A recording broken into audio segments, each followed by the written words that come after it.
चारों ओर नजर दौड़ाते हुए हाउलर्स बस इतना ही अंदाजा लगा पा रहे थे कि कौन कौन किसी गैंग से संबंधित है, वह भी सिर्फ उनके एक जैसे कपड़ों के आधार पर। लेकिन बिना खास जानकारी के ये जान पाना असंभव था कि वे गैंग्स किस शहर या किस स्तर से आई थी।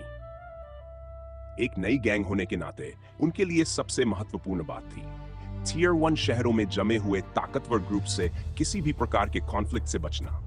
किसी भी परेशानी से बचने के लिए पूरा ग्रुप साथ ही खड़ा रहा। वे कैजुअली अपने ड्रिंक्स का आनंद लेते हुए हल्की फुल्की बातचीत कर रहे थे। तभी मरी की नजर एक व्यक्ति पर जाकर ठहर गई जो लगातार उनकी तरफ देख रहा था। शुरू में उसने सोचा शायद वह भ्रम हो, लेकिन समय बीतने के साथ उसे साफ महसूस हुआ कि वह आदमी सचमुच उन्हें ही देख रहा है। क्या तुमने उस फ्लम्बॉयंट आदमी को देखा? मरी ने धीरे से काय से कहा। जब से हम आए हैं वह हमें घूरे जा रहा है।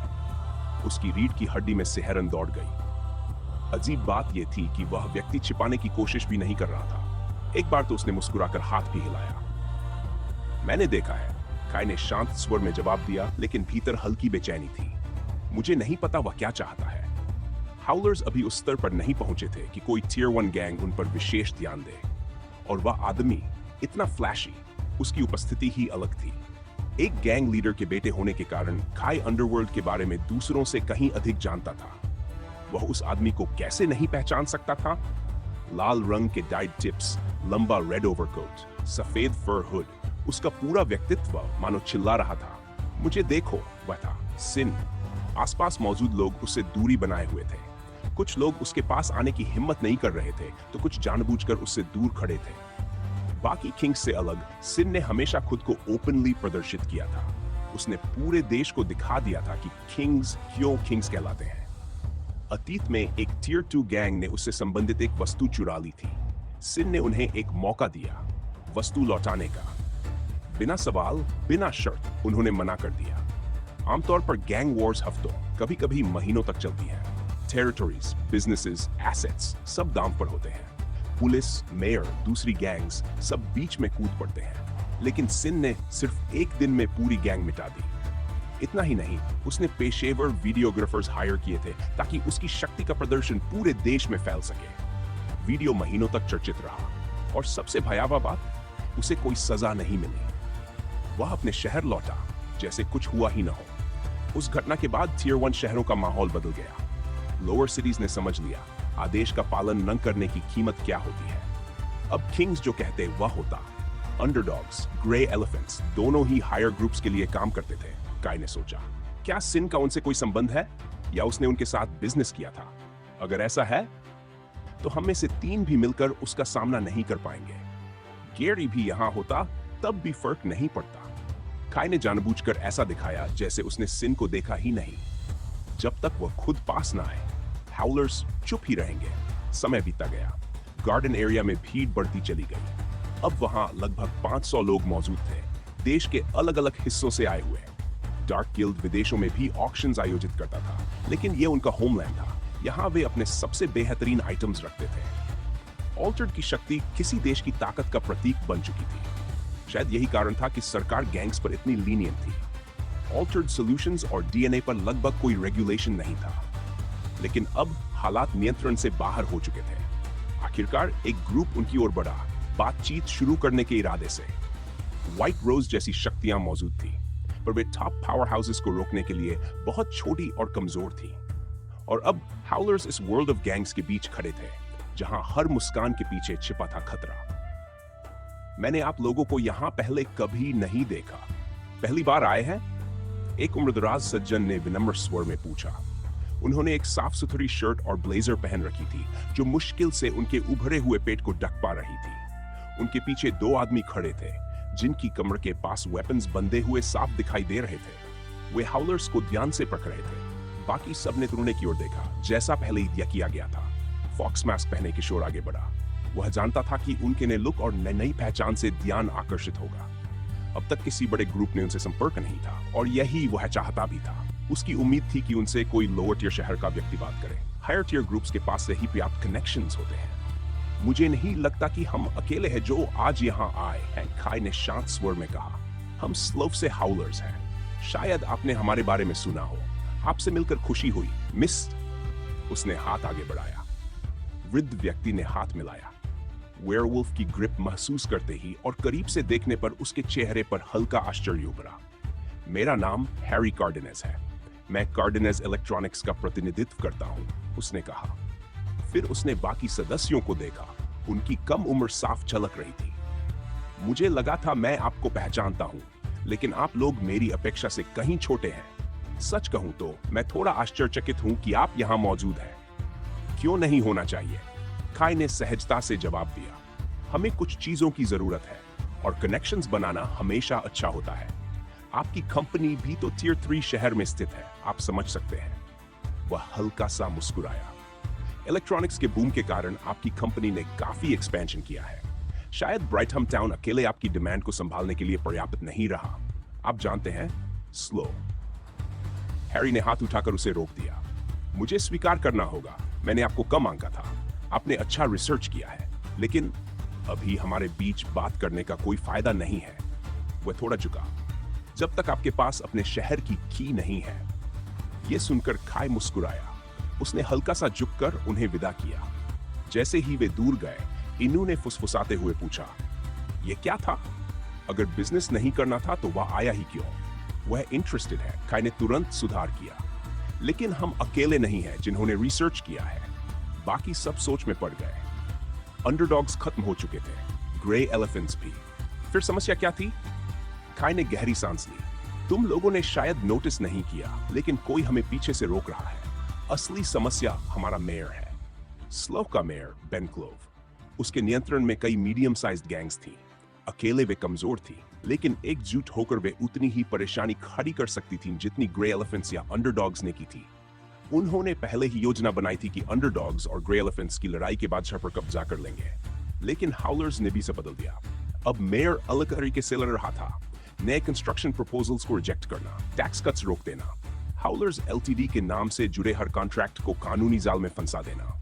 ओलिविया द्वारा सुझाए गए लॉयर ने साफ कहा था, कानूनी लड़ाई लंबी चलेगी। मेयर जजेस को डिले करवाने में सक्षम है। जब तक कोई फैसला पलटेगा, तब तक महीनों बीत सकते थे। खाई ने सबको स्थिति का संक्षिप्त विवरण दिया। अब उन्हें समझ आया कि वह अपने ऑफिस में घंटों क्यों बंद रहता था। गैंग चलाना सिर्फ फाइट्स जीतना नहीं था, यह सिस्टम से लड़ाई थी। तो फिर हमें क्या करना चाहिए? मरी ने पूछा। कार्डेनेज ने खुद जवाब दिया। खाई ने कहा, वह हमारे साथ काम करना चाहता है, मेयर के साथ नहीं। बाहर की दुनिया हमारे पक्ष में है। हमें सिर्फ उसे कंट्रोल करना है ताकि स्लो पर हमारा पूरा अधिकार हो। इसके बाद कुछ टियर 4 टाउन्स के लोग सम्मानवश उनसे मिले, लेकिन किसी ने बिजनेस की बात नहीं की। हाउलर्स के लिए यह ठीक था। वे यहां असली कारण से आए थे, ऑक्शन। तभी भारी डबल डोर्स चरमराहट के साथ खुली। 2 विशालकाय आदमी डार्क पर्पल यूनिफॉर्म में दरवाजे थामे खड़े थे। उनके पीछे एक और भी विशाल व्यक्ति, मानो मांसपेशियों की दीवार, आगे बढ़ा। ऑक्शन हाउस अब खुल चुका है, उसने गर्जती आवाज में घोषणा की। कार्यक्रम 15 मिनट में शुरू होगा। कृपया अंदर आएं, आपको आपकी सीटों तक पहुंचाया जाएगा। क्षण आ चुका था। हाउलर्स ने एक दूसरे की ओर देखा। अब खेल शुरू होने वाला था। निर्देशों के अनुसार हॉल के दोनों किनारों पर 5-5 मीटर की दूरी पर 2 कतारें बना दी गई। विशाल दरवाजे के पीछे कई स्टाफ सदस्य खड़े थे, सभी वही डार्क पर्पल यूनिफॉर्म पहने हुए। उनके चेहरे खुले थे, लेकिन उनका खड़ा होने का अंदाज बिल्कुल गार्ड्स जैसा, सीधा, अनुशासित और गर्व से भरा हुआ। यह वह प्रवेश दृश्य नहीं था जिसकी खाई ने कल्पना की थी। डार्क गिल्ड एक प्रसिद्ध गैंग थी। आमतौर पर गैंग्स अलग अलग तरीकों से ऑपरेट करती थी, अलग अलग बिजनेस संभालती थी, और उनके गार्ड्स भी गैंग मेंबर्स ही होते थे। लेकिन यहां यह किसी सुव्यवस्थित आर्मी जैसा लग रहा था। आगे मेहमानों का मार्गदर्शन एक महिला कर रही थी, स्कर्ट, सफेद शर्ट और पर्पल वेस्टकोट में। उसके बगल में एक पुरुष था जिसने स्लीवलेस पर्पल वेस्टकोट और टॉप हैट पहन रखी थी। दोनों बस इतना कहते, प्लीज फॉलो अस, और आगे बढ़ जाते। जिस हॉलवे से वे गुजरे, उसकी दीवारों पर विशाल पेंटिंग्स लगी थी, पुराने आर्मर्ड नाइट्स, क्राउन पहने किंग्स और ड्रैगन्स जैसे फैंटास्टिक बीस्ट्स। चलते चलते होस्ट्स उन पेंटिंग्स का इतिहास बताते, डार्क गिल्ड की कहानी के साथ। लेकिन जैसे जैसे वे आगे बढ़े, सजावट बदलने लगी। अब पेंटिंग्स की जगह फोटोग्राफ्स ने ले ली थी। पुरानी ऑक्शंस में बिके आइटम्स की तस्वीरें, अननेचुरल मटेरियल से बने swords, axes, bows, shields और कुछ तस्वीरों में syringes के पास खड़े fantastical creatures। जब एक गेस्ट ने पूछा कि ये आइटम्स किसे बेचे गए थे, होस्ट्स बस मुस्कुरा दिए और आगे बढ़ गए। डार्क गिल्ड का इतिहास काफी गहरा है, काय ने मन ही मन सोचा। मुझे सिर्फ इतना पता चला कि ये गैंग बहुत समय से मौजूद है, लेकिन इन्होंने खुद को बाकी कॉन्फ्लिक्ट से दूर रखा है। इनका फोकस सिर्फ ऑक्शन हाउस पर रहा है। अजीब बात यह है, इनके खिलाफ एक भी अटैक की रिपोर्ट नहीं मिली। काय की आंखें हॉलवे में खड़े गार्ड्स पर घूमी। क्या किसी ने कोशिश की और इंफॉर्मेशन दबा दी गई, या कोई ऐसी शक्ति है जो लोगों को कोशिश करने से पहले ही रोक देती है? सिर्फ अनस्पोकन रूल से बात नहीं बनेगी। या तो इन्होंने बाकी गैंग से डील किया है, या इनके पास खुद की प्रोटेक्शन का ऐसा सिस्टम है जिसे कोई चुनौती देने की हिम्मत नहीं करता। टीयर 1 गैंग्स आमतौर पर सीधी भिड़ंत से बचती थी।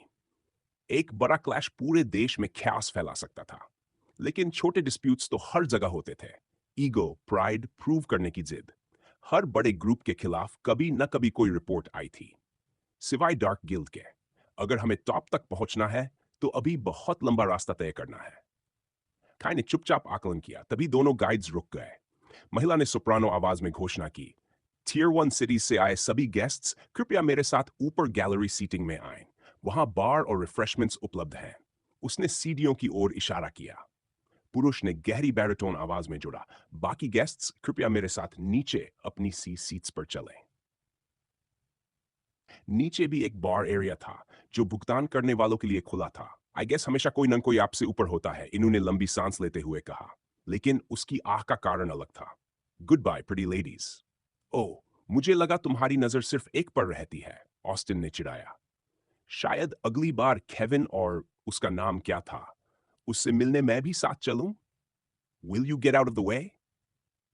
अचानक एक ऊंची आवाज ने माहौल बदल दिया। हलचल ऊपर से आ रही थी। 3 आदमी, सभी शेव्ड हेड्स, हल्की चमक के साथ सीढ़ियों के शीर्ष पर पर्पल गार्ड्स द्वारा रोके गए थे। हमें क्यों रोक रहे हो? सामने वाला आदमी दांत भींचते हुए बोला, क्योंकि आपने नियमों का उल्लंघन किया है। बीच वाले गार्ड ने शांत स्वर में कहा, ऊपर का क्षेत्र केवल टीयर 1 सिटीज के गेस्ट्स के लिए है। आप उनमें से नहीं हैं। कृपया नीचे लौटें और उन लोगों के लिए स्थान छोड़ दें जो यहां के योग्य हैं। तुम्हें कैसे पता? पीछे वाले ने उंगली उठाकर पूछा। स्थिति समझना कठिन नहीं था। या तो स्टाफ ने उन्हें चिन्हित किया था, या वे टीयर 1 का दिखावा कर रहे थे। इतनी सारी गैंग्स और ऑर्गेनाइजेशंस के बीच हर किसी की पहचान वेरीफाई करना आसान नहीं था। शायद फॉर्म्स, शायद प्रायर रजिस्ट्रेशन, कुछ तो सिस्टम था। काय ने खुद भी एक पल के लिए सोचा था, क्या ऊपर स्नीक किया जा सकता है, लेकिन रिस्क बहुत बड़ा था। सर, हम आपसे एक बार और विनती करते हैं, गार्ड ने कहा, अपना हाथ सीने के पास रखते हुए। कृपया सही मार्ग से प्रवेश करें, अन्यथा हमें आपको बाहर एस्कॉर्ट करना पड़ेगा। काय की आंखों में हल्की चमक उभरी। शायद अब पता चलेगा डार्क गिल्ड वास्तव में कितना स्ट्रांग है। गंजे आदमी का चेहरा गुस्से से लाल हो चुका था, लेकिन उससे भी ज्यादा उसे तब चोट पहुंची जब उसने नीचे खड़े लोगों की निगाहें अपने ऊपर महसूस की। अब वह बस यूं ही नीचे लौट नहीं सकता था। एक टीयर 3 गैंग जो हाल ही में अपने शहर में टॉप पर पहुंची थी, उन्हें लगा था कि अब वे सम्मान के हकदार हैं। किंग्स के साथ बैठना उनके लिए स्टेटस का प्रतीक था। मोमेंटम को बनाए रखना जरूरी था, वरना लोग भूल जाते हैं। तभी ऊपर से हलचल हुई। सिन, जो पहले ही गैलरी में प्रवेश कर चुका था, वापस बाहर आया। तीनों गंजे आदमियों को देखकर वह व्यंग्य से मुस्कुराया। तुम्हें लगता है तुम पहुंच गए हो, है ना? उसने ठंडी आवाज में कहा। सिर्फ इसलिए कि तुम्हें यहां आने की इजाजत मिली है, इसका मतलब यह नहीं कि तुम किसी खास स्तर पर हो। तुम्हारी जगह नीचे है। तुम जैसे लोग किसी भी समय रिप्लेस किए जा सकते हो। उसने उंगलियां चटकाई। उसके हाथ के ऊपर एक छोटी सी फ्लेम प्रकट हुई, बिना लाइटर के, सीधी, स्थिर और चमकती हुई। कृपया यहां ऐसा न करें। पर्पल स्कर्ट पहनी महिला किंग के पीछे आकर खड़ी हो गई। मिस्टर म्यूटव, आप हमारे मूल्यवान गेस्ट हैं, लेकिन डार्क गिल्ड ट्रबल मेकर्स में भेदभाव नहीं करता। अगर आपने यहां कुछ शुरू किया तो हमें आपको भी प्रेमिसेस से हटाना पड़ेगा। यह दृश्य असाधारण था। गाइड ने एक किंग को खुलेआम चेतावनी दी थी, और सिन, जो किसी का आदेश नहीं मानता था, अब क्या करेगा? पूरी गैलरी में सन्नाटा छा गया। गंजे आदमी भी सिन को देखकर घबराए हुए थे, लेकिन पीछे नहीं हट रहे थे। सिन की आंखों में क्रोध चमका। फाइन। उसने कंधे उचकाए और फ्लेम बुझा दी। बस इन्हें उनकी जगह दिखा देना। वह मुड़ा और अंदर चला गया। गंजा आदमी इस अवसर का फायदा उठाने आगे बढ़ा, गार्ड को धक्का देने की कोशिश में। लेकिन जैसे ही उसने पहला कदम रखा, गार्ड का उठा हुआ हाथ बिजली की तरह आगे बढ़ा। धड़ाम! ऐसा लगा जैसे शॉकवेव उसके शरीर के पीछे से निकली हो। कुछ क्षणों के लिए सभी गेस्ट्स को लगा कि गन चली है, लेकिन इस युग में यह लगभग असंभव था। गंजा आदमी पीछे उछला, सीढ़ियों से लुढ़कता हुआ नीचे गिरने लगा। उसका सिर हर सीढ़ी से टकराता रहा, जब तक वह बीच में रुक नहीं गया। स्लैपी! उसके साथियों में से एक चिल्लाया, नीचे भागते हुए। जिंदा है क्या? महिला ने शांत स्वर में कहा, आपके पास 1 मिनट है इसे यहां से ले जाने के लिए, वरना हम आपको भी इसी तरह बाहर करेंगे।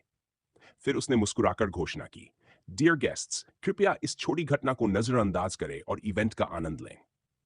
काई की आंखें सिकुड़ गईं। यह क्या था? एक ही वार, बिना ट्रांसफॉर्मेशन के। यहां मौजूद हर व्यक्ति ऑल्टर्ड होना चाहिए, लेकिन गार्ड ने तो गंभीरता भी नहीं दिखाई। डार्क गिल्ड शायद अपने पास सबसे बेहतरीन ऑल्टर्ड सॉल्यूशंस रखता है, और इन्हें सुरक्षित रखने के लिए ऐसे लोग चाहिए। अब कोई और ट्रबल करने की हिम्मत नहीं करेगा, यह स्पष्ट था। खाई ने पास खड़े लोगों को फुसफुसाते सुना, हर साल एक नई गैंग गड़बड़ करती ही है। वे अंदर मुख्य हॉल में पहुंचे। यह एक विशाल थिएटर जैसा था। ऊपर गैलरी सीटिंग किंग्स के लिए, नीचे सामान्य सीट्स। प्रवेश करते समय हर ग्रुप को एक नंबर्ड पैडल दिया गया। हाउलर्स को मिला 23। बिड करने के लिए बस पैडल उठाना था। ओह मैन, मैं बहुत एक्साइटेड हूं। इनु उछल पड़ा। हम कूल वेपन्स भी देखेंगे ना? सिर्फ ऑल्टर्ड सॉल्यूशन ही क्यों, कुछ खास हथियार भी ले सकते हैं। पिछली बार तुम लोगों पर इस्तेमाल करना आसान नहीं था, वह हंसा। और ओलिविया ने भी तो अपनी विप यहीं से ली थी। देखते हैं, काय ने शांत स्वर में कहा। पहली प्रायोरिटी सॉल्यूशन। उसने समझाया, ऑल्टर्ड सॉल्यूशंस के भी वेरिएंट्स होते हैं। सबसे सस्ते कॉमन टाइप, फिर प्रूवन स्ट्रॉन्ग टाइप्स जैसे एएफसी फाइटर्स से जुड़े हुए, और अंत में मिस्ट्री टाइप। इन दोज काय ने कहा, या तो जैकपॉट मिलेगा या टोटल फेलियर। मैं प्रेफर करूंगा कि हम प्रूवन स्ट्रॉन्ग लें, जो तुम में से किसी को सूट करे। लेकिन कंपटीशन पर निर्भर करेगा कि हम अफोर्ड भी कर पाएं या नहीं। एक तो दूर, दो तो और भी मुश्किल। हमारा बजट कितना है? मरी ने पूछा। ने सीधा जवाब दिया, 5 मिलियन। और उसके बाद अगले कुछ महीनों तक हमारी फाइनेंशियल कंडीशन काफी टाइट रहेगी। यह सुनकर खाई के अलावा सभी की आंखें चमक उठीं। अब असली परीक्षा शुरू होने वाली थी। सभी आराम से अपनी सीट्स पर बैठे थे, लेकिन जैसे ही खाई ने बजट बताया, 5 मिलियन, पूरा ग्रुप लगभग उछल पड़ा। 5 मिलियन, उनमें से किसी के लिए भी यह कल्पना से परे रकम थी। एक पल में ही सबके दिमाग में सपने दौड़ने लगे। टीयर 3 टाउन से आने वाले उनके जैसे लोग, इस पैसे से वे कोई भी अपार्टमेंट खरीद सकते थे, कोई भी कार ले सकते थे, और फिर भी आराम की जिंदगी जी सकते थे। लेकिन खाई ने इसे ऐसे कहा था जैसे वह 50 रुपए की बात कर रहा हो। काय ने उनकी आंखों की चमक देख ली। मुझे पता है तुम क्या सोच रहे हो, उसने शांत स्वर में कहा।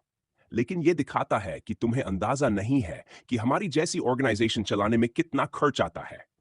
वह आगे झुक गया।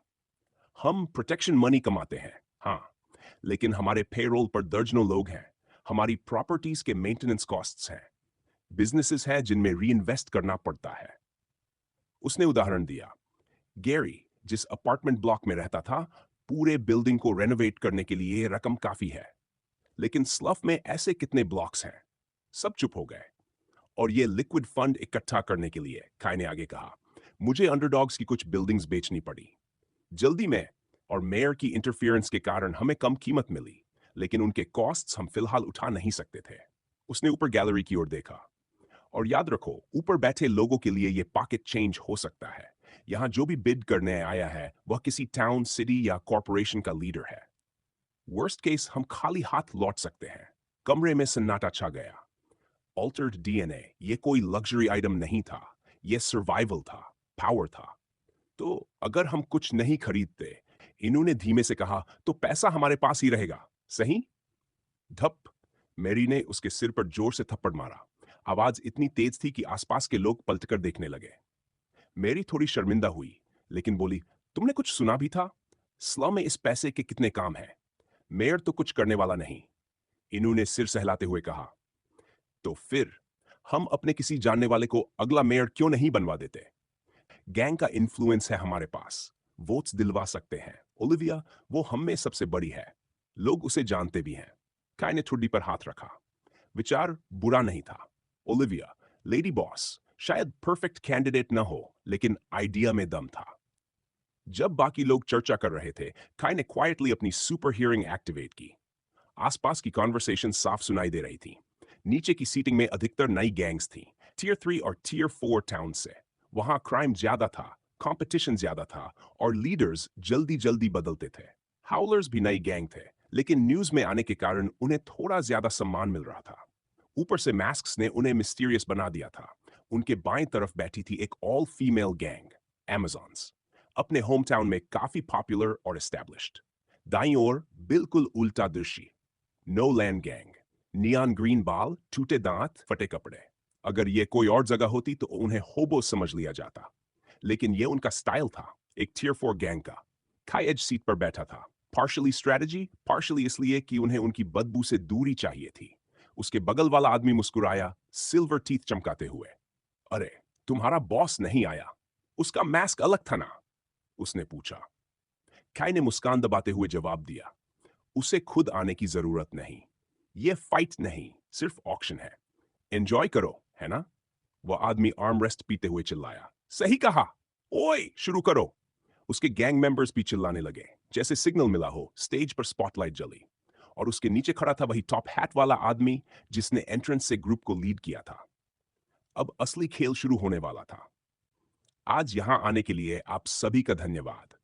हमें खास तौर पर नए चेहरों को देखकर खुशी है और उतनी ही प्रसन्नता पुराने मेहमानों को दोबारा देखकर भी हो रही है। मैं आपको सूचित और याद दिलाना चाहता हूं कि इस ऑक्शन के दौरान सम्मान बनाए रखना और हमारे नियमों का पालन करना आपके ही हित में है। जो लोग पहली बार आए हैं, वे ये समझ ले कि आपकी हर बिड बाध्यकारी होगी। यदि आपकी ग्रुप पूरी रकम चुकाने में असमर्थ रही, तो अपना पैसा वसूलने के हमारे अपने तरीके हैं। उस आदमी ने शरारती मुस्कान के साथ ये बात कही, लेकिन उसने उन तरीकों पर कोई प्रकाश नहीं डाला। पूरे हॉल में बैठे प्रभावशाली लोगों के सामने इस तरह सीधी धमकी देकर ऑक्शन की शुरुआत करना बेहद दुस्साहसिक कदम था। यहां मौजूद हर व्यक्ति के पास विशाल ईगो था, फिर भी किसी ने एक शब्द तक नहीं कहा। तो अब जब यह स्पष्ट हो गया है, मैं आपको और बोर नहीं करूंगा। आइए, आपको वही दिखाते हैं जिसके लिए आप यहां आए हैं, हमारे पहले आइटम्स। उसने इशारा किया। स्पॉटलाइट एक स्टाफ सदस्य पर जा टिकी, जो एक बड़ा क्रेट बॉक्स मंच पर घुमाते हुए लाया। जैसे ही उसे खोला गया, उसके भीतर अवैध मीली वेपन्स का ढेर दिखाई दिया। क्षण भर में कई गैंग्स ने अपनी पैडल उठानी शुरू कर दी। एक एक कर बिद लगने लगी। यहां तक कि नो लैंड गैंग ने भी रुचि दिखाई, लेकिन टियर 2 और टियर 1 गैंग्स में से किसी ने उन पर ध्यान नहीं दिया। बिद समाप्त होते ही वह क्रेट हटाया गया और उसकी जगह दूसरा लाया गया। इस बार उसमें रेंज्ड वेपन्स और अम्यूनिशन भरे हुए थे। मंच पर खड़ा व्यक्ति उनके काम करने का तरीका समझा रहा था और उनकी शक्ति का प्रदर्शन भी कर रहा था। जैसे ही एक बोल्ट दागा गया, वह सीधे टारगेट से टकराया और उसे तीव्र बिजली से इलेक्ट्रीफाई करने लगा। कुछ साधारण एंटी ऑल्टर्ड वेपन्स दिखाने के बाद अगला आइटम देखकर काई सचमुच चौंक गया, क्योंकि इस बार मंच पर केवल एक स्क्रीन प्रोजेक्टर लाया गया। स्क्रीन पर किसी शहर की जमीन और बिल्डिंग की तस्वीरें प्रदर्शित थीं, साथ में उस सिटी का नाम भी। ओह, ये लोग अपने शहरों की लैंड और बिल्डिंग्स दूसरों को बेच रहे हैं। मुझे नहीं पता था कि ऐसा भी होता है। हम विस्तार के लिए ये काफी चतुर स्ट्रैटेजी है। इससे बिना टकराव के किसी दूसरे सिटी में प्रवेश मिल सकता है। और अगर कोई ऊंची गैंग इसे खरीदती है, तो वह कोऑपरेशन का संकेत भी बन जाता है। खाई ने मन ही मन सोचा, लैंड और बिल्डिंग की कीमतें आसमान छू रही थीं। टियर 1 और टियर 2 सिटीज के प्रतिनिधि आपस में प्रतिस्पर्धा कर रहे थे। हालांकि ये जल्दी पैसा कमाने का तरीका था, लेकिन हाउलर्स जैसी गैंग के लिए, जो ऊपर उठना चाहती थी, दूसरों को अपने क्षेत्र में आमंत्रित करना बुद्धिमानी नहीं थी, खासकर तब जब वे भविष्य में उसे वापस खरीदना चाहें। या तो उन्हें अधिक कीमत चुकानी पड़ती, या फिर किसी तरह फोर्स करके वापस लेना पड़ता। लगता है तुम्हारे पास फंड्स की कमी है, नौजवान। खाई के बगल में बैठे व्यक्ति ने टिप्पणी की। तुम्हारी ग्रुप ने अब तक एक भी आइटम पर बिड नहीं लगाई। अगर तुम अपनी पोजीशन बनाए रखना और खुद को प्रोटेक्ट करना चाहते हो, तो ये आइटम्स काफी मूल्यवान है। एक तरह से ये ऑक्शन हाउस भी बैटलफील्ड है। लोग इस बात पर नजर रख रहे हैं कि कौन क्या खरीद रहा है। ये पावर दिखाने का एक तरीका है। काय पहले से ये सब जानता था, इसलिए उसने नो लैंड के लीडर से बहस नहीं की। गैरी ने जिस तरीके से गैंग को पैसा कमाने के लिए कहा था, उसके कारण अपने टाउन की टॉप गैंग होने के बावजूद उनकी इनकम अंडरडॉग्स या ग्रे एलिफेंट्स जितनी नहीं थी। उन्होंने लोगों को ब्रेड लाइन तक निचोड़ कर प्रॉफिट नहीं कमाया। न ही वे ओलिविया की तरह बेहद इलीगल कामों में गहराई तक उतरे। वे अब भी अच्छा पैसा कमाते थे, लेकिन आसपास की गैंग्स जितना नहीं। काश इस आदमी को पता होता कि अंडरडॉग से हमें कितने एंटी ऑल्टर्ड वेपन्स विरासत में मिले हैं। उससे भी बढ़कर हमारे पास 3 वेयरवुल्व्स हैं जो शायद औसत ऑल्टर्ड से भी अधिक स्ट्रांग हो। काय हल्के से मुस्कुराया। तुम्हें मेरी बात मजाक लगी क्या? वह आदमी बोला, काय की मुस्कान का गलत अर्थ निकालते हुए। चलो, एक नए आदमी की मदद कर देता हूं। अगर तुम अपना मास्क उतारकर अपना वह खूबसूरत चेहरा दिखाओ, तो मैं खुशी खुशी तुम्हें कुछ पैसा उधार दे दूंगा, ताकि तुम बड़ों के साथ थोड़ा खेल सको। अब खाई सचमुच हंस रहा था। उसने धीरे से अपना सिर उसकी ओर घुमाया। तुम मेरे मास्क के नीचे छिपी चीज में काफी दिलचस्पी दिखा रहे हो, खाई झुकते हुए बोला। लेकिन क्या तुम सच में उसकी कीमत चुका सकते हो? क्योंकि इसकी कीमत तुम्हारा पूरा सिटी होगा। जैसे ही ये शब्द उसके होंठों से निकले, खाई की आंखें नीली चमक से दमक उठीं। वे हल्की सी सिकुड़ गई, बिल्कुल ऐसे जैसे कोई शिकारी अपने शिकार को देख रहा हो। गैंग लीडर के पूरे शरीर में सिहरन दौड़ गई। उसने तुरंत अपनी नजरें हटाईं और फिर से ऑक्शन की ओर ध्यान केंद्रित कर लिया। अगला आइटम एक और वेपन था। इस बार एक सोर्ड, लेकिन यह पहली खेप वाले वेपन से अलग दिख रही थी। यह प्राचीन शैली की थी, मानो किसी जानवर की हड्डी से तराशी गई हो। बिल्कुल वैसी ही जैसी उन्होंने कभी पुरानी पेंटिंग्स में देखी थी। ये वेपन्स, क्या ये डैमियन की एक्सिस या ओलिविया की विप जैसे हैं? शायद यही वे हथियार हैं जिनका इस्तेमाल अनुभवी ऑल्टर्ड हंटर्स करते हैं। खाई ने अनुमान लगाया। ऑक्शन शुरू होते ही पैडल्स एक के बाद एक उठने लगी। आज दिखाए गए सभी आइटम्स में यह सबसे अधिक लोकप्रिय साबित हो रहा था। खाई का अनुमान सही प्रतीत हो रहा था। तभी उसे इनू ने हल्का सा कुहनी मारी। अरे, क्या तुम वही देख रहे हो जो मैं देख रहा हूं? गहरे रंग का वह किशोर नीचे की सीटों की ओर इशारा कर रहा था। एक गेस्ट अपनी पैडल उठाए बैठा था और उसका चेहरा पहचान में आने वाला था। खाई की आंखें फैल गई। वो ब्लेक हंट है। उसे यहां देखकर खाई सचमुच हैरान था। एक सीनियर होने के बावजूद खाई की कभी भी ब्लेक हंट से ज्यादा बातचीत नहीं हुई थी। वह उसे सिर्फ इसलिए जानता था क्योंकि वह वेस्ट ब्रिज का रग्बी एस था, जिसकी वजह से वह पूरे स्कूल में फेमस था। बाद में ही उसे पता चला कि वह एक ऑल्टर्ड हंटर के रूप में डबल लाइफ जी रहा है, और यह जानकारी भी उसे ज्यादातर गैरी से ही मिली थी। स्लफ की बड़ी गैंग वॉर के दौरान, जिसमें अंडरडॉग्स, ग्रे एलिफेंट्स और हाउलर्स शामिल थे, ब्लेक हंट मदद के लिए सामने आया था। कोई ये कह सकता था कि उसने सिर्फ एक ऑल्टर्ड हंटर की तरह काम किया, जो इन्फेक्टेड ऑल्टर्ड को खत्म करना चाहता था। लेकिन यह सच था कि उसके हस्तक्षेप ने पूरे टाउन की मदद की थी। क्या ऑल्टर्ड हंटर्स ने उसे अकेले भेजा है? नहीं, ऐसा नहीं हो सकता। वह बहुत आसान टारगेट बन जाएगा। मुझे मान लेना चाहिए कि उसके पास बैठे लोग भी ऑल्टर्ड हंटर्स हैं, या फिर वे कहीं और इस हॉल में छिपे हुए हैं। क्या वे यहां एंटी ऑल्टर्ड वेपन्स खरीदने आए हैं, या किसी और वजह से? काय मन ही मन सोच रहा था। यह कमरा ऑल्टर्ड से भरा हुआ था। जितना ज्यादा खाई सोचता, उतना ही यह जगह किसी बड़े स्केल के अटैक के लिए परफेक्ट लगती। लेकिन ऑल्टर्ड हंटर्स का तरीका ऐसा नहीं था। वे आइसोलेटेड ऑल्टर्ड पर छोटे ग्रुप्स में हमला करते थे, ताकि किसी और के दखल देने का रिस्क न रहे। इसके अलावा यहां मौजूद अनजान संख्या में ऑल्टर्ड भी उनके लिए बड़ा खतरा बन सकती थी। कोई गारंटी नहीं थी कि वे सभी को खत्म कर पाएंगे, और अगर वे असफल होते, तो रिटेलिएशन बेहद खून खराबे वाली होती। सोल्ड, ऑक्शनियर ने घोषणा की और बीच में रखे स्टैंड पर मैलेट जोर से दे मारा। 1.2 मिलियन में। शिट, अगर एक सिंगल वेपन ही हमारे बजट का चौथाई ले जाए, तो क्या हमें ऑल्टर्ड सॉल्यूशन लेने का कोई मौका भी मिलेगा? इन्नू हैरान रह गया। बाकियों के मन में भी संदेह पैदा होने लगा था। जैसे जैसे ऑक्शन आगे बढ़ रहा था, आइटम्स की कीमतें आसमान छू रही थी। जब तक लैंड और बिल्डिंग्स की बारी नहीं आई थी, सब कुछ मैनेजेबल लग रहा था। वेपन्स के बैचेस की कीमतें क्वांटिटी के कारण जस्टिफाई हो रही थी, लेकिन अब कुछ और वेपन्स के बाद ब्लेक हंट के साथ बैठे एक एडल्ट ने 2 वेपन्स की बिड जीत ली। तीसरा लेने की कोशिश में वह असफल रहा। जिस ट्राइडेंट पर उसकी नजर थी, उस पर ऊपर गैलरी में बैठे किसी पैट्रॉन ने इंटरेस्ट दिखा दिया था। शायद पहले ही काफी खर्च कर चुके होने के कारण उन्होंने उस बिडिंग वॉर को छोड़ दिया। ऑल्टर्ड हंटर्स को टेररिस्ट ग्रुप माना जाता है, फिर भी उनके पास इतना पैसा है। ये थोड़ा सरप्राइजिंग है। क्या उन्होंने इसलिए छोड़ा क्योंकि फंड्स कम थे या इसलिए कि वे ज्यादा अटेंशन नहीं चाहते? काय ने सोचा, या तो उनके मेंबर्स बहुत रिच हैं, या कोई उन्हें बैक कर रहा है, कोई प्राइवेट कंपनी, शायद कोई टियर 1 गैंग या कोई किंग। हो सकता है उनके बीच सिम्बियोटिक रिलेशनशिप हो। वे राइवल गैंग के ऑल्टर्ड को हटाने के लिए परफेक्ट पॉन्स बन सकते हैं। काय जानता था कि यह ज्यादातर स्पेकुलेशन है, लेकिन पॉसिबिलिटीज खतरनाक थी। ऑल्टर्ड हंटर्स जैसे इलूसिव टारगेट पर रिसर्च करना आसान नहीं था।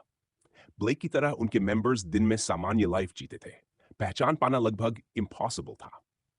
अब तक काय ने ज्यादातर फोकस अन्य गैंग्स और ऑर्गेनाइजेशंस पर रखा था, लेकिन अब जब वे ऑल्टर्ड टेरिटरी में कदम रख रहे थे, ऑल्टर्ड हंटर्स से टकराव लगभग तय था। शायद वे पहले ही उनके रेडार पर हों। आखिर ब्लेक ही जानता था कि वेयरवुल्व्स असली वुल्फ ऑल्टर्ड नहीं है। And with that, we're out of weapons. Let's move on to the next category of items. Host ने माथे का पसीना पोंछते हुए कहा। The first altered solution of the night. पीछे से एक ट्रे टेबल लाई गई जिस पर एक सोल्यूशन रखा था। उसे ग्लास कंटेनर में लाल क्लॉथ के ऊपर डिस्प्ले किया गया था। दुनिया भर की लैब्स में रीसेंट डेवलपमेंट्स की वजह से अब लगभग हर कोई एक सिंपल इंजेक्शन से ऑल्टर्ड बन सकता है। ये आइटम आपको कैट टाइप ऑल्टर्ड बनाएगा, फास्ट रिफ्लेक्सेस, बेहतर नाइट विजन, क्लाइंबिंग एबिलिटीज और कई अन्य पर्क्स के साथ। जो लोग AFC फाइट्स देखते हैं, वे फीलाइन ऑल्टर्ड की prowess से परिचित होंगे। Bidding starts at 500,000। सामने बैठे लोग उत्साह से चिल्लाए और लगभग पूरा हॉल पैडल्स उठाकर शुरुआती बिड लगाने को तैयार हो गया। 700,000, 750, आन। काय के बगल में बैठे गैंग लीडर ने मुस्कुराते हुए कहा, मानो उसे चैलेंज कर रहा हो। हे, क्या हमें ये लेना चाहिए? मारी ने पूछा। मुझे लगता है मैं कैट ऑल्टर्ड के लिए सूटेड हो सकती हूं। अभी बिड्स लो हैं। काय ने तेजी से कैलकुलेशन की। अगर अनुमान लगाया जाए तो यह सोल्यूशन 1.5 मिलियन से 2.0 मिलियन के बीच बिकेगा। अभी तक ऊपर गैलरी से किसी ने बिड नहीं लगाई थी, वरना बाकी पीछे हट जाते। असल में रीजन साफ था। चाहे ऑक्शनियर कितनी भी हाइप करे, यह एक सिंपल ऑल्टर्ड सोल्यूशन था। यह स्ट्रेंथ बढ़ाता था, लेकिन कैट और लायन में फर्क होता है। इसका ट्रैक रिकॉर्ड इतना इंप्रेसिव नहीं था कि इतनी ऊंची कीमत जस्टिफाई करे। ऑक्शन हाउस वाकई क्लेवर है। वे ये नहीं बता रहे कि कितने सॉल्यूशंस आएंगे। इससे हम प्रेशर में आकर ज्यादा खर्च करेंगे, ये सोचकर कि शायद ये आखिरी मौका हो। सोल्ड, होस्ट ने घोषणा की। नोलैंड गैंग को 1.1 मिलियन में। हॉल में हल्की सरगर्मी फैल गई। ऑक्शन अब सच में शुरू हो चुका था। बॉस किट, अब आप ऑल्टर्ड बनने वाले हैं, उसके एक मेंबर ने उत्साह से चिल्लाया। अब हम बाकी सबको सबमिट करवाएंगे और किसी टियर 3 टाउन पर कब्जा कर लेंगे। उनकी बातों को सुनकर काय को पता चला कि उनका लीडर किट कहलाता है। उनकी स्ट्रैटेजी बिल्कुल टिपिकल लो टियर गैंग जैसी थी। अपने टाउन को इंप्रूव करने के बजाय वे सारा पैसा खुद को मजबूत बनाने और किसी नजदीकी टाउन पर इन्वेड करने में खर्च करना चाहते थे। अब समझ आया कि बिना किसी चिंता के पैसा क्यों उड़ा रहे थे। यही वजह थी कि लोअर टियर टाउन्स का ऊपर उठना लगभग इम्पॉसिबल हो जाता था। हम लेकिन यह आइटम मेरी उम्मीद से कम में बिका। या तो बाकी गेस्ट्स मेरी सोच से ज्यादा स्मार्ट हैं, या फिर बिडिंग ज्यादातर न्यूकमर्स ने की थी। असली खिलाड़ी शायद किसी बेहतर चीज का इंतजार कर रहे हैं। अगला आइटम और भी दिलचस्प था। एक नहीं, बल्कि 3 सॉल्यूशंस एक साथ। इस बार ये रैट टाइप ऑल्टर्ड बनने के लिए थे, लेकिन इससे बिडिंग में कोई कमी नहीं आई। जब प्राइस 3 मिलियन पार कर गया, तो ऊपर गैलरी से भी कुछ आवाजें आईं। आखिरकार टोटल 4 मिलियन पर डील खत्म हुई। कुछ देर बाद एक सिंगल सॉल्यूशन लाया गया। पीछे लगी स्क्रीन पर उस बीस्ट की वीडियो चल रही थी जिससे ये ऑल्टर्ड डीएनए लिया गया था। जैसा कि आप वीडियो में देख सकते हैं, ये ऑल्टर्ड डीएनए बेहद पावरफुल है। AFC में इसके शानदार रिजल्ट्स मिल रहे हैं। अभी ये रुकी है, लेकिन रैंक्स में तेजी से ऊपर बढ़ रहा है। इसका पोटेंशियल गारंटीड है। वीडियो में एक आदमी बुल जैसे रूप में ट्रांसफॉर्म होता दिखा। उसके सिर पर हॉर्न्स उगाए, स्ट्रेंथ जबरदस्त थी और एंड्योरेंस इतनी कि एएफसी के दूसरे ऑल्टर्ड के वार का उस पर कोई खास असर नहीं पड़ा। यही सोल्यूशन लेना चाहिए, काई ने तय किया। यह ऑस्टिन के लिए परफेक्ट होता। वह पहले से ही नेचुरली बड़ा और ताकतवर था। Bidding starts at 1 million. Paddles उठे और प्राइस तुरंत 1.5 मिलियन तक पहुंच गया। पहली बार काई ने अपना पैडल उठाया। कुछ कहने की जरूरत नहीं थी। मिनिमम रेज 10% होता था, यानी उसकी बिड अपने आप 2000 ज्यादा मानी गई। 1.6 million to those in the masks. 2 million, Kit ने जोर से कहा, उनकी ओर देखकर। तो तुम लोग इसी का इंतजार कर रहे थे? चलो देखते हैं किसकी पॉकेट्स ज्यादा डीप है। काई ने बिना प्रतिक्रिया दिए फिर पैडल उठा दिया। 2.5 मिलियन, किट हंसते हुए बोला, और इस बार उसने ऊपर बैठे किसी बिडर को भी आउटबिड कर दिया। 3 मिलियन, एक टियर 2 गैंग लीडर ने आवाज लगाई। वह आसानी से हार मानने वाला नहीं था। उसके इंटरेस्ट ने नीचे बैठे लोगों को पीछे हटने पर मजबूर कर दिया। लेकिन काई नहीं। 3.5 मिलियन, काई ने ऊंची आवाज में कहा, यह मेरी लिमिट से बहुत ऊपर जा रहा है। सिर्फ एक सोल्यूशन के लिए। मैं तो चाहता था कि 2 ले सके या कुछ और भी, लेकिन पता नहीं अगला मौका कब मिले। 4 मिलियन, किट ने बिना हिचकिचाए कहा। इस बार टियर 2 लीडर भी चुप हो गया।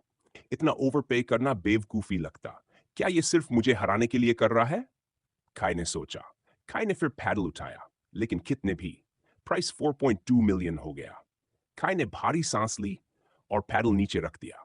Sold for 4.2 million. Kit bore से हंसा। बस इतना ही, मैंने सोचा था तुम कुछ बड़ा करोगे, निकले तो भिखारी। काई के मन में बहुत कुछ था कहने को, लेकिन वह चुप रहा।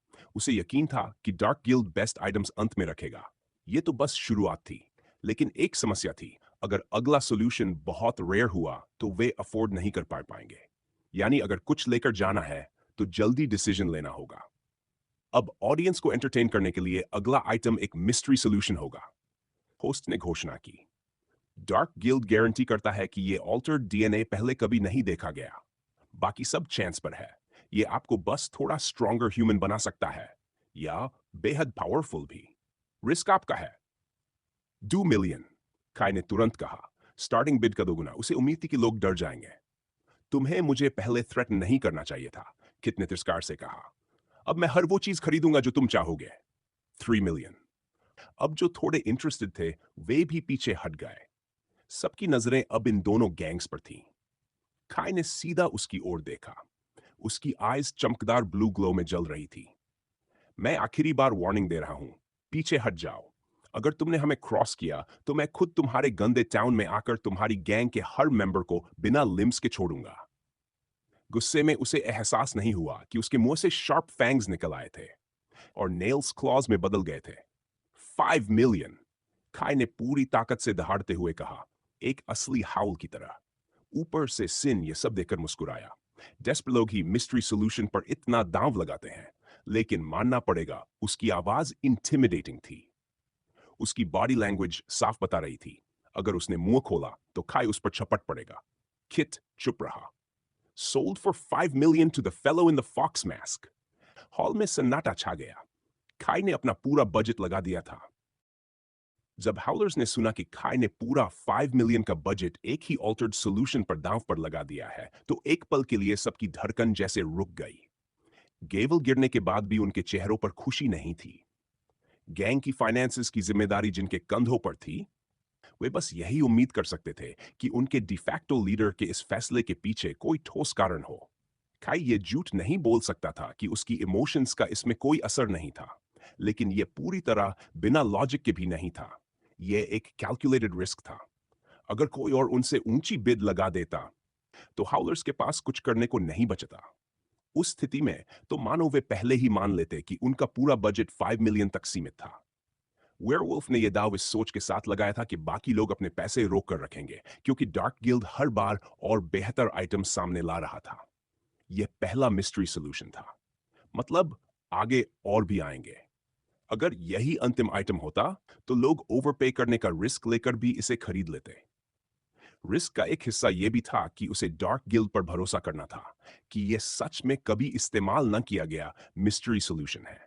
ऐसे में वे खुद भी नहीं जानते होंगे कि इसे इस्तेमाल करने वाला किस प्रकार का ऑल्टर्ड बनेगा।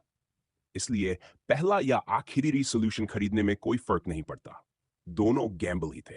काय, क्या हमें सच में पूरा बजट इसी एक सॉल्यूशन पर खर्च करना था? हमें नहीं पता यह अच्छा है या बेकार। वर्स्ट केस, गैरी हमें टर्न कर सकता है, मैंने धीरे से कहा। यह विचार सबके मन में आया था। आखिर गैरी ने काय और ओलिविया को टर्न किया था, लेकिन फुल मून वाली रात के बाद वेयरवुल्फ बनने का उत्साह काफी कम हो चुका था। फिर भी यह एक ऑप्शन था। यह उससे कहीं ज्यादा कॉम्प्लिकेटेड है, काय ने सिर हिलाया। वह उससे खुलकर बात कर सकता था क्योंकि माय वेयरवुल्व्स के बारे में जानती थी। इससे पैक रूल नहीं टूटता था। जो हमारे साथ उस रात हुआ वह सिर्फ शुरुआत थी। ट्रस्ट मी, तुम में से कोई भी वह महसूस नहीं करना चाहेगा। अगर हालात ऐसे न होते तो गैरी मुझे भी टर्न नहीं करता। उसके मुताबिक हमेशा कुछ गलत होने का चांस रहता है, भले ही वह चांस बहुत कम हो। लेकिन हम तुम्हारी जान रिस्क में नहीं डाल सकते। जब स्ट्रेंथ बढ़ाने के और भी तरीके हैं, तो ये क्यों चुने? सिर्फ यही वजह नहीं थी। टियर 1 सिटीज की टॉप गैंग्स के कोर मेंबर्स लगभग सभी ऑल्टर्ड होते हैं। वेयरवुल्व्स की बॉडी भले ही पावरफुल हो, लेकिन हर गैंग को वैरायटी चाहिए। हर ऑल्टर्ड की अलग स्ट्रेंथ होती है। जो एक कर सकता है, दूसरा नहीं कर सकता। इसी डाइवर्सिटी से एक टेरिफाइंग टीम बनती है, और हाउलर्स को भी वैसा ही बनना था। और अगर उनके सभी मेंबर्स वेयरवुल्व्स होते, तो एक अलग तरह की मुसीबत भी खड़ी हो सकती थी। ऑक्शन जारी रहा। डार्क गिल्ड चतुराई से नोन ऑल्टर्ड सॉल्यूशंस और मिस्ट्री सॉल्यूशंस को मिक्स करता रहा। जैसा काय ने सोचा था, जल्द ही फाइनल बिड्स 5 मिलियन पार करने लगे। भले ही वे वही एग्जैक्ट सॉल्यूशन ना हो जो कोई चाहता था, लेकिन लोग कुछ लेकर ही जाना चाहते थे। लेडीज एंड जेंटलमैन, आज का ऑक्शन यही समाप्त होता है, होस्ट ने घोषणा की। जिन्होंने कम से कम एक आइटम खरीदा है, वे कृपया यहीं रुकें। फॉर्मेलिटीज पूरी करनी है। दरवाजे खुल गए। कई ग्रुप्स निराश चेहरों के साथ बाहर निकल गए। कुछ बड़बड़ा रहे थे कि अगली बार छोटे ऑक्शन में जाएंगे। कुल 53 सेट्स बिके थे, लेकिन सिर्फ लगभग 7 ग्रुप्स रुके। उनमें 2 किंग्स भी थे, हालांकि सिन उनमें से नहीं था। ऐसे स्थानों पर कुछ ग्रुप्स की फाइनेंशियल डोमिनेंस साफ दिखती थी। अगर खाई कंजर्वेटिव रहता तो वे खाली हाथ लौटते। कृपया स्टेज पर आएं, क्यूआर कोड स्कैन करें। पेमेंट कंफर्म होते ही आइटम आपको सौंप दिया जाएगा। नो और बाकी नीचे उतरे। खाई ने किंग्स को गौर से देखा। एक भारी भरकम आदमी, पहले की मसल्स अब पेट के पीछे छिप चुकी थी। लाल रोब पहने, सिर पर क्राउन। वह खुद को किंग हेनरी कहता था। शायद नकली नाम, लेकिन वह उन फ्यू किंग्स में से था जो पब्लिक में दिखते थे। कुछ लोग मानते थे कि उसी की वजह से किंग्स शब्द प्रचलन में आया। दूसरी किंग एक महिला थी। काले leather jacket, tight fighting trousers, dark boots, लंबी टांगें, पर्पल लिपस्टिक और एक मैजेस्टिक ऑरा। उसका चाल डाल ऐसा था जैसे बाकी सब उसके नीचे हों। वह अकेली थी। किंग हेनरी भी उसे बराबरी से ट्रीट कर रहा था। क्या वो इतनी कॉन्फिडेंट थी, या उसके पास कोई हिडन प्रोटेक्शन था? स्टेज पर पहुंचकर खाई की नजर ब्लेक हंट पर पड़ी। उसके साथ 2 और लोग थे, उम्र में उससे बड़े। क्यूआर कोड स्कैन करें, होस्ट ने कहा। खाई के लिए 5 मिलियन ट्रांसफर करना आसान नहीं था, लेकिन फैसला हो चुका था। कुछ देर बाद डार्क गिल्ड के मेंबर्स पर्दे के पीछे से आइटम्स लेकर आए। हाउलर्स की नजर सिर्फ अपने मिस्ट्री सॉल्यूशन पर थी। एक छोटा चमकदार मेटल कंटेनर जिसमें सिरिंज रखी थी। सॉल्यूशन मिलते ही वे तुरंत बाहर निकल गए।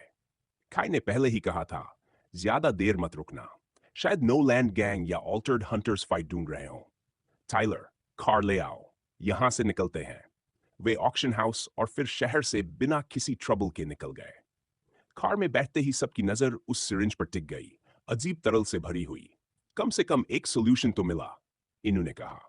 लेकिन इसे यूज कौन करेगा? हमें नहीं पता अंदर क्या है। और अगर ये बेकार निकला तो दूसरा मौका नहीं मिलेगा। ज्यादा समय नहीं हुआ था जब ब्लेक 1 स्टार हंटर बना था और आधिकारिक रूप से ऑल्टर्ड हंटर्स में शामिल हुआ था। अब जब उसे संगठन का सदस्य मान्यता मिल चुकी थी, तो उसके कंधों पर कुछ जिम्मेदारियां भी आ गई थीं।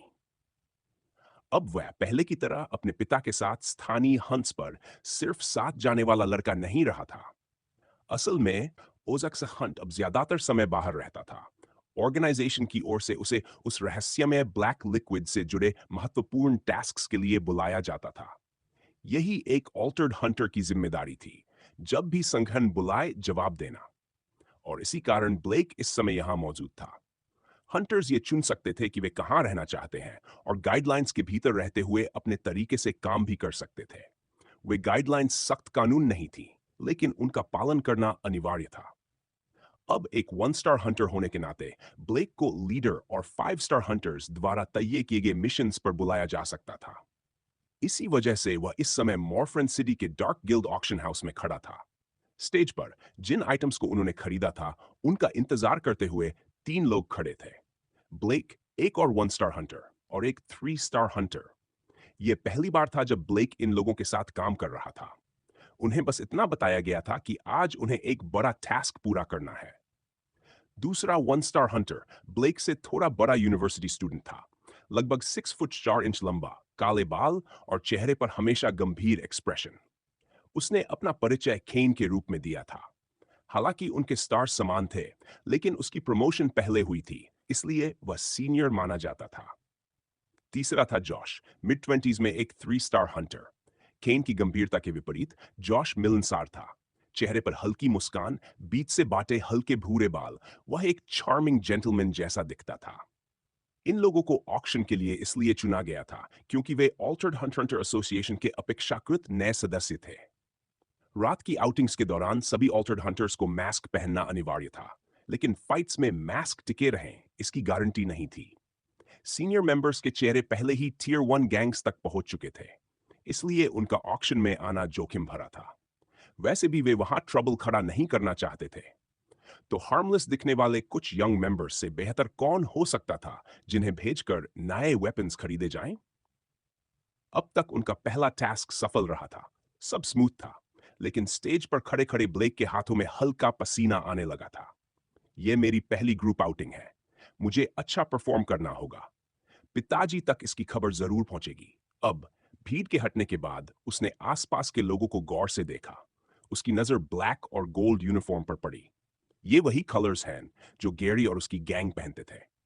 मास्क के पीछे चेहरों को देखकर ब्लेक ने हल्का निगल लिया। उसकी और फॉक्स मास्क लीडर की नजरें मिली, बस एक पल के लिए। लेकिन ब्लेक को यकीन था वे एक दूसरे को पहचानते थे। क्यों? तुम लोग यहां क्यों आए? अभी क्यों? क्या गैरी तुम्हारे साथ है? अगर वह नहीं है, तो तुम लोग मुसीबत में पड़ सकते हो और मैं मदद नहीं कर पाऊंगा। उन्हें देखकर ब्लेक को मॉर्फ्रेन आने से पहले की मीटिंग याद आ गई।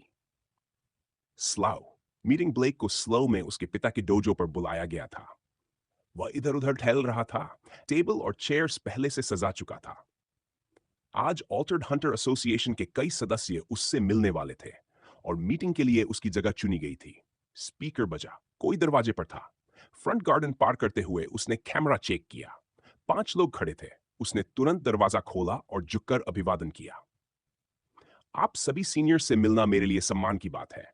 मैं पूरी कोशिश करूंगा कि आपका यहां रहना आरामदायक हो। पहले सिर उठाओ। जॉन, 3 स्टार हंटर ने मुस्कुराते हुए कहा। इतनी फॉर्मेलिटीज की जरूरत नहीं। हम सब दोस्त हैं, रिलैक्स रहो। टीम में कई लोग उसकी उम्र के आसपास थे, जिससे ब्लेक को थोड़ी राहत मिली। केन और जॉश के अलावा 3 2 स्टार हंटर्स भी थे। जॉश उनमें से एक 2 स्टार हंटर से छोटा दिखता था, लेकिन यह उम्र नहीं, टैलेंट और स्किल की बात थी। स्टार्स इस बात का संकेत थे कि उसने कितने अलग अलग ऑल्टर्ड को खत्म किया था। सब बैठ गए। जॉश का चेहरा गंभीर हो गया। आप सबको टास्क के बारे में बताया जा चुका है। हम मॉर्फ्रेन सिटी जाएंगे और ऑल्टर्ड हंटर एसोसिएशन के लिए सप्लाईज खरीदेंगे। बजट और रिक्वायरमेंट्स मेरे पास हैं, उसे मैं संभाल लूंगा। तुम लोगों को बस एक बात याद रखनी है, ट्रबल से दूर रहना। मेरे पास रहो और ज्यादा बोलो मत। ब्लेक जानता था कि यही ऑफिशियल रीजन था, लेकिन वह बेवकूफ नहीं था। अगर बस खरीदारी करनी होती तो 6 ऑल्टर्ड हंटर्स क्यों भेजे जाते? जॉश आगे बोला, एसोसिएशन थोड़ा टेस्ट करना चाहती है। इतने बड़े इवेंट में कई नई गैंग्स आएंगी। एस्टैब्लिश्ड गैंग्स को इग्नोर करेंगे। हमारी नजर होगी अप एंड कमर्स पर। जो ऑल्टर्ड सॉल्यूशंस खरीदेंगे उनकी स्ट्रेंथ सबसे तेज बढ़ेगी। हमारा मुख्य गोल होगा इन नई गैंग्स के लीडर्स को एलिमिनेट करना, और अगर संभव हो तो पूरी गैंग को। लेकिन अगर वे हमारी स्ट्रेंथ से ज्यादा निकले तो प्लान बी होगा उनके ऑल्टर्ड सॉल्यूशंस चुरा लेना। इससे उनकी ग्रोथ क्रिपल हो जाएगी। उसके बाद हम प्री डिटरमाइंड लोकेशन पर मिलेंगे। ब्लेक ने केन की तरफ देखा। उसके चेहरे पर कोई घबराहट नहीं थी। मॉर्फन सिटी, ये आसान नहीं होने वाला था। जॉश ने आखिरी बात कही, हम सिर्फ उन्हीं ग्रुप्स को टारगेट करेंगे जो ऑल्टर्ड सॉल्यूशंस खरीदेंगे और सिर्फ नई गैंग्स। अगर मुझे लगे कि हम केपेबल नहीं हैं तो टास्क कैंसिल कर देंगे। क्लियर? सबने सिर हिलाया। फिर जॉश ने मोटी फाइल्स निकाली, नई राइजिंग गैंग्स की जानकारी। ब्लेक पन्ने पलटता गया। नोलैंड गैंग, टियर 4, एक स्टार मार्क है, टारगेट संभावित। फिर उसकी नजर एक और नाम पर पड़ी। ऊपर साफ लिखा था हाउलर्स, और वह समझ गया आज का दिन आसान नहीं होने वाला था।